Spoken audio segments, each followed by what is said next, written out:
Hey guys, what is going on? I am Unique Shot back with another video, and today in this video we're going to be going over the best STG44 class setup here in Cod WW2 in 2018, which is going to be all post patches. So as you guys know, there will probably be no more updates or any more events or none of that here in Call of Duty World War 2. So this is going to be the final stretch here in Call of Duty World War 2 until like Black Ops 4 comes out. So this will probably be either my last class setup video, or I'll probably do one each week for the next 3 weeks so we can get those last ones out of the way. So I haven't really done this in a while. I think it's been a really long time. I'm not going to include the top 5 best class setup videos, which by the way, if you guys do want to have a look at, there will be a card on the top right of your screen. But anyway, this has been a while since I've done a class setup video, so I definitely do need to do one, or at least you should try one out. So I definitely been trying this one out for a while, so we're going to be going over the STG44 best class setup. But before we get started, do not forget to leave a like on this video. 2 likes to be appreciated as always, and if you are new, consider subscribing to the channel for more Call of Duty World War 2 and Black Ops 4 content like this. And let's get into the video. Alright, now that we've gotten all that out of the way, we can actually get started. But before that, I want to give out a quick little mention that this class setup will be actually one of the longest ones. So like there's a lot of stuff going on in this class setup, so I will have a screenshot at this specific timestamp, so you guys see on the top right of your screen the timestamp, and also where I'll be showing a screenshot of what it all looks like in the end, just in case you guys need to see it, or you guys need to have an idea of what it is. So feel free to skip it if you guys don't want to hear everything else. But anyway, we can actually get started. So what we're gonna do is we're gonna be going over the attachments first, then we'll go over the basic trainings, and we'll also explain the divisions and all that stuff. So let's get into it. So obviously we are going to be using the STG44. Now, if you guys know, the STG44 was actually one of the strongest assault rifles, if not the second best to only the bar. It was one of the best assault rifles in Call of Duty World War 2, but of course that was a long time ago. The STG44 has been getting a whole bunch of nerfs that has made the gun not as great, but it's it's like it's okay, but it's not it's not like super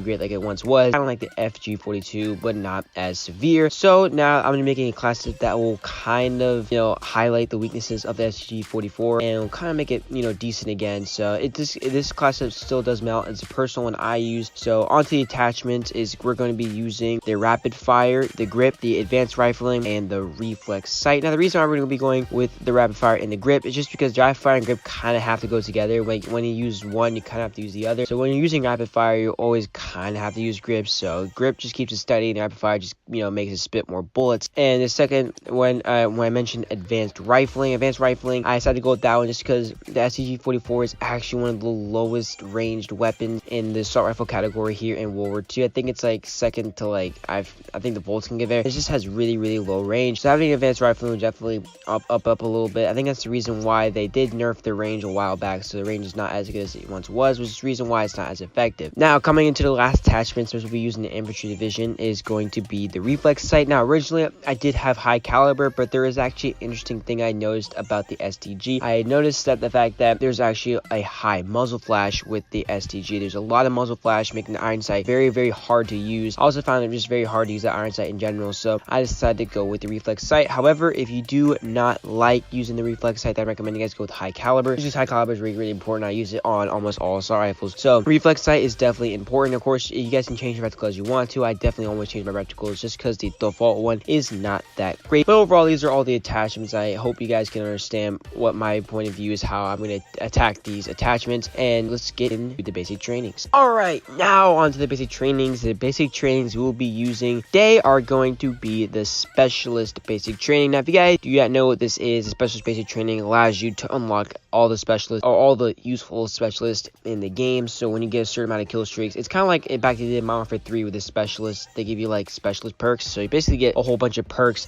as you get a certain amount of kills. And the lineup for the specialist lineup is actually going to be it doesn't really matter that much, but I decided to go with Remedy. Would be the first one for the 200. The reason why I decided to go with Remedy is because Remedy heals you quicker, and when you start off, most of the time you begin the gunfights that will cause you to lose a lot of health, or you're in a bad situation. Having Remedy will definitely help you revive, heal up quicker, and put you back into the fight. The next one I decided to go with was going to be Forage. Now I do also recommend Escalation as well. I prefer Forage over Escalation, but I do once in a while use Escalation in replace of Forage, just because Forage, it gives you the ammo. Usually when you're in the mid fight, a lot of times you do run out of ammo. I always have a problem with running out of ammo with the STG44 for some random reason, so I always like to run with forage. Now the last one I'm going to go with is inconspicuous. Now the reason why I decided to go with inconspicuous instead of something like clandestine or espionage is because inconspicuous does have it's like dead silence, so it does make you a lot quieter and you'll be able to move around the map a lot easier and you're able to crouch a lot, so it'll definitely be useful when you're in the late fight, when you're trying to play a little more conservative. So just to get you those last final kills so you can get to unlock all the basic trainings that you can get. So and also another thing I want to address is going to be the divisions. Now actually I did have a little dilemma with this. Originally I did go with the infantry division, but I was thinking about it a lot, and I was like, what about commander division? I was thinking about commander division just because commander division allows you to have 2 basic trainings, but in the end I decided that the muzzle flash was too much for me, so I decided to wrap on the reflex sight and keep all the other attachments and just go with infantry because infantry does have its really good perks. So I decided why not go with the infantry division. Not to mention I think you can hold grenades a lot better, so if you guys are trying to play something like shipment, or when people do use a lot of grenades and flashbang, you'll be able to deal with that a little bit better. So that's all I'm going to explain about the basic trainings in the divisions. The final division is going to be infantry, but if you guys do want to try out commander division, then I recommend you guys go give that a try. So anyway, we're gonna continue on. Lastly, on to the minor things. These aren't really that important and you really don't need to follow the directions on these ones, but we're going to be explaining a little bit of secondaries and the tacticals and the lethals. So what we're going to be doing with the secondaries is you really can choose any pistol you want to. It really doesn't matter, but personally I'm getting a really good feel for the M1911 just because they have the variant, the American 2, that everybody should have unlocked, I think, during the Liberty Strike event. So you guys can definitely go see if you guys have that. If you do have that, you might as well slap it on, get some free 15% XP per kill when you use the pistol. So you might as well hook that one up. And then I used high caliber and steady aim. Of course, the attachments really don't matter, but I just personally like using those ones. And as for lethals, I decided to go with stickies, and tacticals, I decided to go with the flashbang just because all the other tacticals in the game do suck. And the lethals, I decided to go with stickies. They are the best. Some people do like using S-mines, but personally I don't camp, so I don't really have a purpose for these. But if you do want a couple free kills, then you can slap on the S-mines, but I'm just gonna roll with the stickies for now. Alright guys, this pretty much marks the end of this video, but do please comment down below in the comment section down below on what you guys think of this class setup. Guys, try it out and let me see how you guys are doing with this. So I definitely would like to hear all of that, and I do appreciate you guys watching this video. I know World War II is coming to an end, so I know some people are trying to get some final attempts at getting high kill streaks, which is having fun on World War II. So I think I do enjoy making these class setup videos, so it is really nice to do. Anyway guys, if you guys did like this video, please leave a like on this video. 2 likes would be fantastic, and if you are new, consider subscribing to the channel for more Call of Duty World War II Black Ops 4 content like this, and I'll see you guys in the next video. Peace.